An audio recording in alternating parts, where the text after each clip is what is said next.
Flo.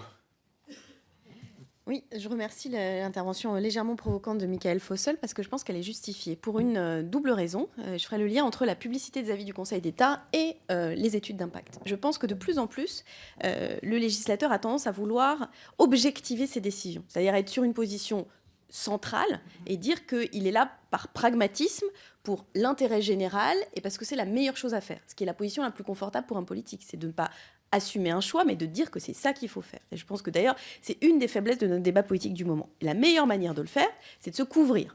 C'est de dire, vous voyez bien, on a l'avis du Conseil d'État qui dit qu'on est d'accord, et puis qui dit qu'il est d'accord, et on a aussi l'étude d'impact qui dit que c'est ça qu'il faut faire. En même temps, je suis tout à fait d'accord avec ce que dit Denis Barranger, les études d'impact ne sont pas lues.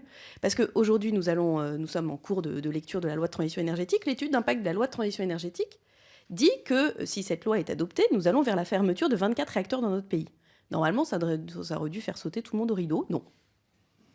Ce qui est intéressant, ce qui prouve bien qu'en fait, quand même, personne l'a lu. Donc moi, je m'en félicite, parce que je pense que c'est effectivement le sens de cette loi, de passer de 75 à 50% de nucléaire. Concrètement, ça veut dire ça au vu de l'évolution de la consommation de l'électricité. Mais la preuve que personne ne l'a lu, c'est bien que ça n'a fait réagir personne, puisque normalement, ces sujets font un peu réagir, même si depuis des dernières aventures relatives à l'EPR, je pense que chacun commence à évoluer sur sa réflexion.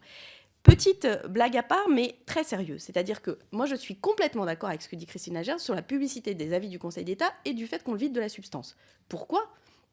Parce que, puisque mon rôle a été ici petit à petit devenu de dire les choses qu'il ne faut pas raconter, parce qu'on va dire au Conseil d'État, vous ne faites pas chier. Vous n'allez pas nous dire un truc qui dit que notre loi, ça ne peut pas marcher. Non, mais c'est tout à fait juste. Vous imaginez bien que si vous proposez un projet de loi et que l'avis du Conseil d'État qui est rendu public dit que le projet de loi est anticonstitutionnel, il y a quand même un problème. Donc le Conseil d'État ne va pas l'écrire. Résultat, et je pense que c'est ce que nous avons vécu avec la loi renseignement, qui est magique, qui devient le Conseil d'État, le Conseil constitutionnel. Parce que tout le monde a glosé sur cette innovation du président de la République qui dit « pas de panique, je vais saisir le Conseil constitutionnel ». Mais qu'est-ce que ça veut dire ? Ça veut dire que l'exécutif ne s'est pas assuré en amont, de façon assez sérieuse, de la constitutionnalité de son projet de loi.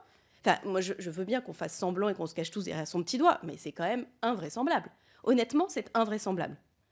C'est-à-dire qu'on n'a plus les moyens, puisque les choses sont publiques avant, de pouvoir faire ce travail sérieux et fondé, et normalement c'est vraiment le rôle du Conseil d'État, de pouvoir donner des indications à l'exécutif très précises sur ce qui est possible et pas. Je vais donner un exemple concret.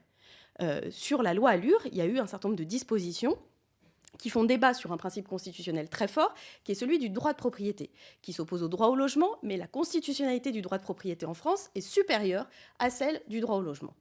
Et donc, il y a un certain nombre de mesures, le fonds travaux, parlons de choses très très techniques, qui posent question pour savoir si la réalité du droit de propriété n'est pas mise en péril par la création d'un fonds travaux. Ça mérite discussion. Honnêtement, ça mérite discussion. D'ailleurs, ça peut mériter discussion sur l'évolution de la Constitution et le relèvement du droit au logement dans sa valeur par rapport au droit de propriété. Mais ça mérite discussion. Et ça mérite une vraie discussion technique qui peut, et ça a donné lieu à un échange approfondi avec le Conseil d'État. Mais bien évidemment que cet échange-là, je le dis maintenant avec simplicité, mais vous n'allez pas le rendre public. Si vous avez un avis du Conseil d'État qui dit que vous mettez en péril avec le fonds travaux, qui apparaît comme un élément pour lutter contre les copropriétés dégradées, que vous mettez en péril le droit de propriété, vous imaginez bien que tous les opposants au projet de loi vont se jeter sur l'avis du Conseil d'État, et donc vous ne voulez pas que cet avis soit publié, donc vous ne dites rien, ou vous demandez au Conseil d'État de rien écrire. Donc en fait, quand on veut faire ce travail préalable à la loi de manière trop publique, on l'affadit. Et résultat, on le fait a posteriori, d'où cette idée de saisine du Conseil constitutionnel. Et je pense qu'il y a un vrai danger. C'est-à-dire que du coup, et je m'excuse d'être un peu longue, Monsieur le Président, mais j'ai encore 3 choses à dire sur la question de la durée. C'est que le travail législatif, aujourd'hui, devient un outil de communication de la politique gouvernementale. N'est plus du travail législatif. C'est brutal ce que je dis, mais c'est assez juste. Et d'ailleurs, c'est le reproche que l'on a fait, comme ça je parle de mes dossiers, comme ça je suis désagréable à l'égard de personne. On a dit, mais pourquoi tu n'as pas fait 4 lois ? Tu nous aurais fait 4 trucs d'actu, un tous les 6 mois, un coup tu aurais fait l'encadrement des loyers, un coup tu aurais fait les marchands de sommeil. Pourquoi tu as fait tout ça dans une seule loi ? C'est con. Et c'est vrai. Non, sur la loi Allure, il n'y en a eu qu'une seule. Et qui était, j'assume totalement, une loi qui n'a pas été examinée sous la procédure d'urgence. Oui, une loi qui n'a pas été examinée sur la procédure d'urgence. Et moi, je revendique que l'absence, oui, une des rares, que l'absence de la procédure d'urgence est une bonne chose. Parce que ça permet à tout le monde de se calmer. Ça permet à tout le monde de se calmer, ça permet d'avancer les discussions. Et ça facilite la publication des décrets d'application. Parce que j'ai entendu votre proposition, Monsieur Fossel, de dire s'il n'y a pas de décret d'application, la loi tombe. Non mais c'est l'inverse. Enfin, et je rappelle que dans ce pays, la Constitution dit que le Parlement vote la loi et l'exécutif est chargé de l'appliquer. Il n'est pas chargé de décider que tout d'un coup ça lui plaît pas, donc il ne va pas publier de décret d'application. Oui, j'ai signé des décrets d'application en tant que ministre de la première loi Grenelle. Est-ce que c'est normal ? Est-ce que c'est normal? La réponse est évidemment non. Donc je pense que dans vos propositions, celle d'obliger le gouvernement à rendre des comptes, et notamment sur tout ce qui est contrôle. La semaine de contrôle, c'est une vaste blague. Aujourd'hui, c'est comment les députés peuvent aller en circonscription. Donc moi, je préfère qu'on dise que le Parlement ne siège pas pendant une semaine plutôt qu'on fasse une fausse semaine de contrôle. En revanche, oui, non, mais je ne sais pas si ça, je m'en remettrais d'avoir dit autant de choses que je n'aurais pas dû dire dans cette commission qui pourtant est publique, mais je pense que, enfin, tant qu'à faire, autant qu'on fasse le travail sérieusement. Vous nous avez invité au début de ces travaux, Monsieur le Président, à dire que ça n'était pas une commission pour faire un joli dossier qui resterait dans le placard, donc autant dire les choses. Donc faisons un vrai contrôle.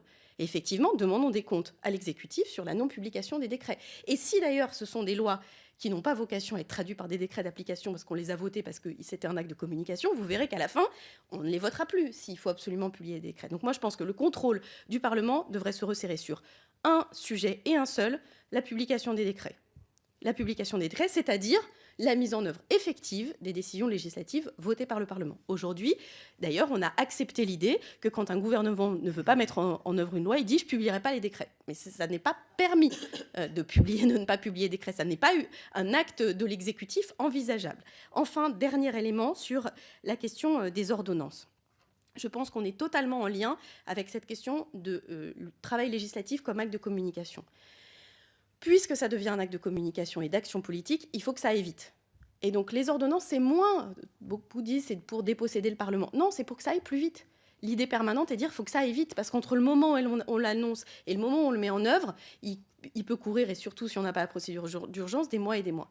Mais moi, je crois qu'il vaut mieux peut-être des ordonnances sur des sujets très précis, pour faire évoluer des points ponctuels, et donc resserrer de façon très très forte le champ des ordonnances, et ne pas se l'interdire, mais que le travail législatif retrouve du temps, parce que c'est ça qui en fait sa qualité. Parce qu'aujourd'hui, une des raisons de la non-publication des décrets, et moi j'invite à regarder beaucoup de lois, c'est qu'elles doivent être retouchées législativement parlant avant de pouvoir faire l'objet de décrets, parce qu'elles n'ont pas été suffisamment travaillées. Donc je pense que nous sommes dans le piège de l'accélération du temps. Ça pourrait revenir à d'autres débats sur la question du quinquennat, sur d'autres sujets, mais je pense que tant que nous ne dépasserons pas cette situation-là, nous allons énormément appauvrir le travail du Parlement, appauvrir le travail législatif et aussi fragiliser un certain nombre de dispositions parce que imaginons que la loi dont je parlais sur le renseignement soit pour une part considérée comme non constitutionnelle par le Conseil constitutionnel.